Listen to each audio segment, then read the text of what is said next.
సాగునీరు లేక ఎండిన పంటలకు ప్రభుత్వం నష్టపరిహారం అందించాలని బీఆర్ఎస్ సిరిసిల్ల జిల్లా అధ్యక్షుడు తోట ఆగయ్య డిమాండ్ చేశారు.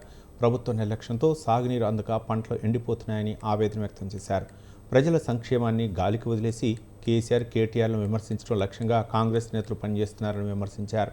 కేసీఆర్ 10 ఏళ్ల పాలనలో రైతులు వ్యవసాయాన్ని పండుగలా చేసుకున్నారని, కాంగ్రెస్ ప్రభుత్వం అధికారంలోకి కొద్ది నెలల్లోనే వ్యవసాయాన్ని దండగలా మార్చిందన్నారు.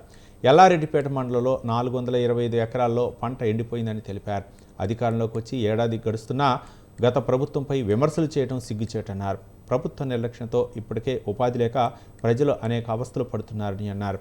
గతంలో మాజీ మంత్రి కేటీఆర్ నాయకత్వంలో సిరిసిల్ల నియోజకవర్గంలోని సాగునీటి ప్రాజెక్టులు, కెనాళ్లు, కాలువలు, చెరువులు, కుంటలు నిండుకుండలా ఉన్నాయన్నారు.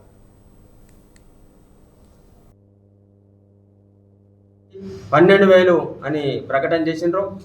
రైతు భరోసా కూడా 12,000 చొప్పున మన మొత్తం మంది కూడా అందరికీ అందేలా మీరు ఉండాలి. ముందు ఏ ఒక్క హామీని కూడా పూర్తిగా నెరవేర్చకుండా, ఏ ఒక్క పనిని కూడా మొత్తం చేయకుండా, ఒక ప్రాజెక్ట్ కట్టలేదు, ఒక కాలువ తవ్వలేదు, ఒక టన్నెల్ నిర్మాణం చేయలేదు, ఒక మోటార్ పెట్టలేదు, ఏమి లేదు. కేసీఆర్ గారు ఉన్నప్పుడు కట్టిన ఇల్లు, పెట్టిన పొయ్యి, చేసిన వంట కేవలం వడ్డించే పరిస్థితిలో ఉన్నదానికి అవాకులు చెవాకులు మాట్లాడి, చేతగాని మాట్లాడి ఏది పడితే అది మాట్లాడితే ప్రజలు ఒప్పుకుంటారు అనుకుంటున్నారు. కానీ తప్పకుండా తస్మాత్ జాగ్రత్త, ఖబర్దార్. ఏది పడితే అది కేటీ రామారావు గారిని, ఏది పడితే అది హరీష్ రావు గారిని, ఏది పడితే అది గౌరవ తొలి ముఖ్యమంత్రి కేసీఆర్ గారిని మాట్లాడితే ఊరుకుండేది లేదు. ప్రజాక్షేత్రంలో తప్పకుండా శిక్ష తప్పది.